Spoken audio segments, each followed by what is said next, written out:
Benjamin Rush was a founding father of the United States. Rush was a civic leader in Philadelphia, where he was a physician, politician, social reformer, educator and humanitarian, as well as the founder of Dickinson College in Carlisle, Pennsylvania. Rush signed the Declaration of Independence and attended the Continental Congress. He served as Surgeon General in the Continental Army. Rush became a professor of chemistry, medical theory, and clinical practice at the University of Pennsylvania. Rush was a leader of the American Enlightenment, and an enthusiastic supporter of the American Revolution. He was a leader in Pennsylvania's ratification of the Constitution in 1788. He was prominent in many reforms, especially in the areas of medicine and education. He opposed slavery, advocated free public schools, and sought improved education for women and a more enlightened penal system. As a leading physician, Rush had a major impact on the emerging medical profession. As an Enlightenment intellectual, he was committed to organizing all medical knowledge around explanatory theories,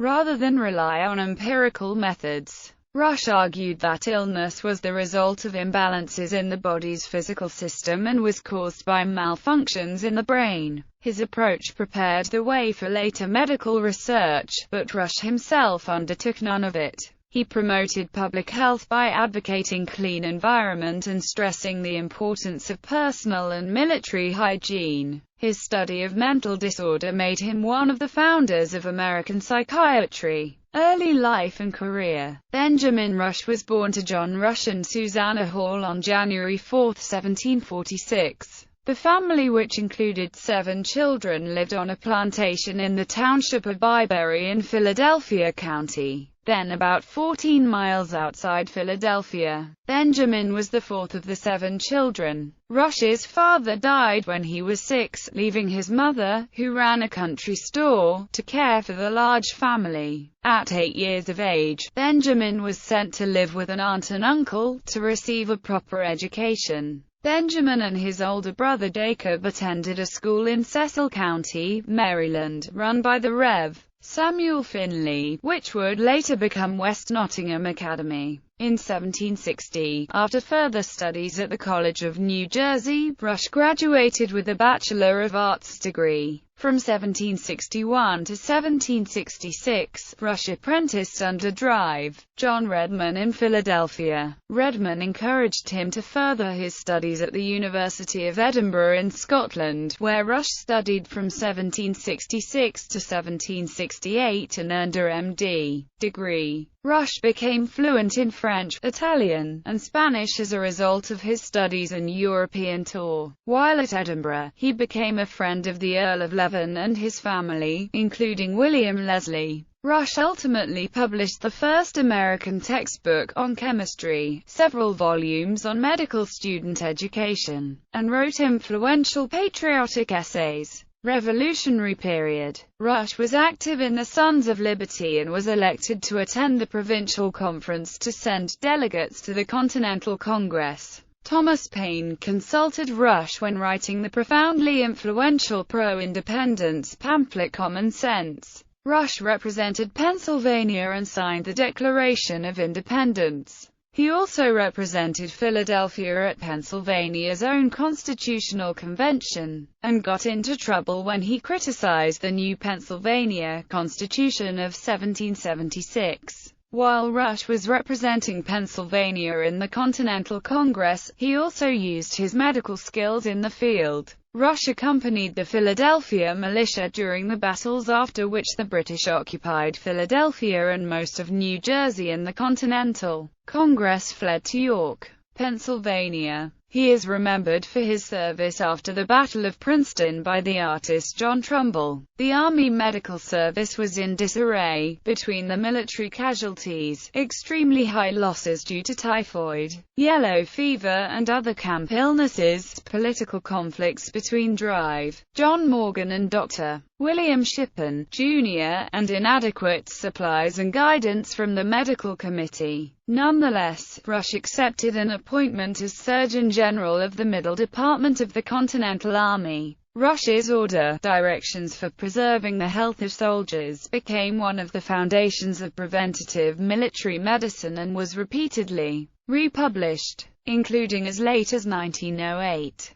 However, Rush's reporting of Dr. Shippen's misappropriation of food and wine supplies intended to comfort hospitalized soldiers, underreporting of patient deaths, and failure to visit the hospitals under his command, ultimately led to Rush's resignation in 1778. Campaign against General Washington. Rush criticized General George Washington in two handwritten but unsigned letters while still serving under the Surgeon General. One, to Virginia Governor Patrick Henry, dated January 12, 1778. Quoted General Thomas Conway saying that if not for God's grace the ongoing war would have been lost by Washington and his weak counselors. Henry forwarded the letter to Washington, despite Rush's request that the criticism be conveyed orally, and Washington recognized the handwriting. At the time, the Conway cabal was trying to replace Washington with Horatio Gates as commander-in-chief. The letter also relayed General Sullivan's criticism that forces directly under Washington were undisciplined and mob-like, and contrasted Gates' army as a well-regulated family.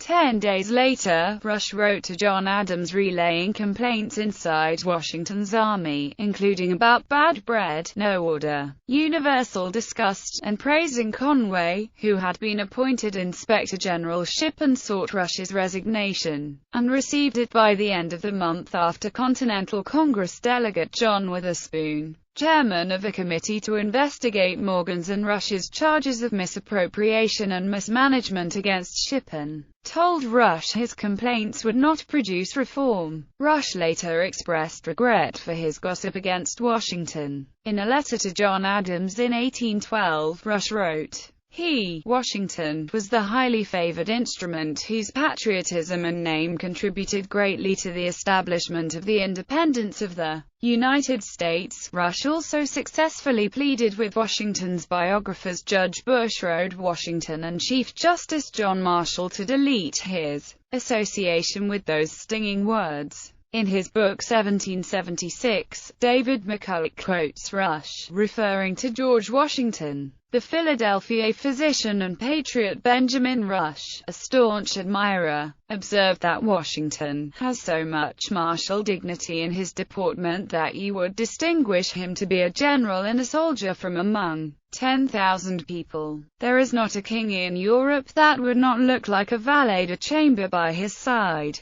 Post-revolution. In 1783 he was appointed to the staff of Pennsylvania Hospital, of which he remained a member until his death. He was elected to the Pennsylvania Convention, which adopted the federal constitution, and was appointed treasurer of the U.S. Mint, serving from 1797 to 1813. He was elected a Fellow of the American Academy of Arts and Sciences in 1788. He became professor of medical theory and clinical practice at the University of Pennsylvania in 1791. Though the quality of his medicine was quite primitive even for the time, he advocated bleeding long after its practice had declined. He became a social activist, an abolitionist, and was the most well-known physician in America at the time of his death.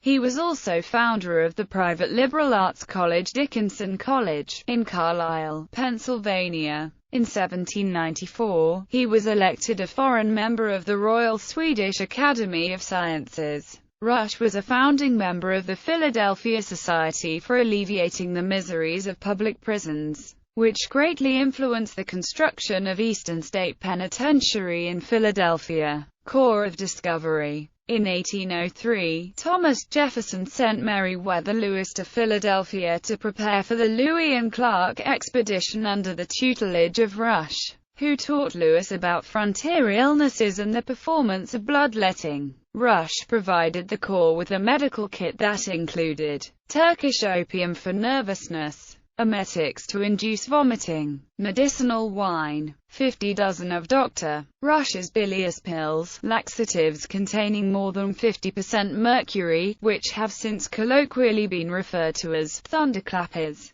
Their meat-rich diet and lack of clean water during the expedition gave the men cause to use them frequently, though their efficacy is questionable. Their high mercury content provided an excellent tracer by which archaeologists have been able to track the corpse's actual route to the Pacific. Reforms. Anti-slavery. In 1766, when Rush set out for his studies in Edinburgh, he was outraged by the sight of 100 slave ships in Liverpool Harbour. As a prominent Presbyterian doctor and professor of chemistry in Philadelphia, he provided a bold and respected voice against the slave trade that could not be ignored. He warmly praised the ministry of Black Harry Hosier, the freedman circuit rider who accompanied Bishop John Asbury during the establishment of the Methodist Church in America. But the highlight of his involvement was the pamphlet he wrote in 1773 entitled An Address to the Inhabitants of the British Settlements in America, upon slave-keeping. In this first of his many attacks on the social evils of his day, he not only assailed the slave trade,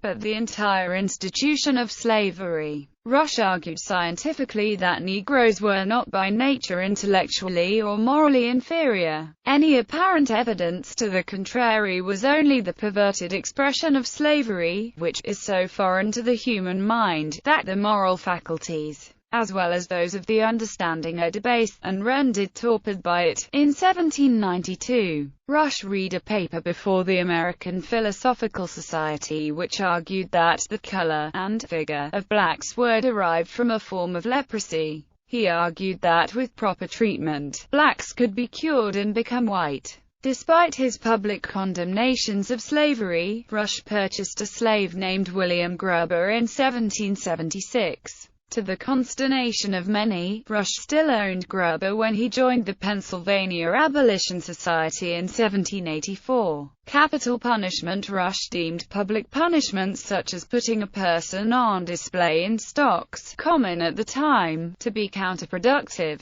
He proposed instead private confinement, labor, solitude, and religious instruction for criminals. In addition, he opposed the death penalty. His outspoken opposition to capital punishment pushed the Pennsylvania legislature to abolish the death penalty for all crimes other than first-degree murder. He authored a 1792 treatise on punishing murder by death in which he made three principal arguments. Every man possesses an absolute power over his own liberty and property, but not over his own life. 2. The punishment of murder by death is contrary to reason, and to the order and happiness of society. 3. The punishment of murder by death is contrary to divine revelation. This 1792 treatise was preceded by comments on the efficacy of the death penalty that he self-references and which, evidently, appeared in the second volume of the American Museum. Status of women after the Revolution. Rush proposed a new model of education for women that included English language, vocal music, dancing, sciences, bookkeeping, history, and moral philosophy.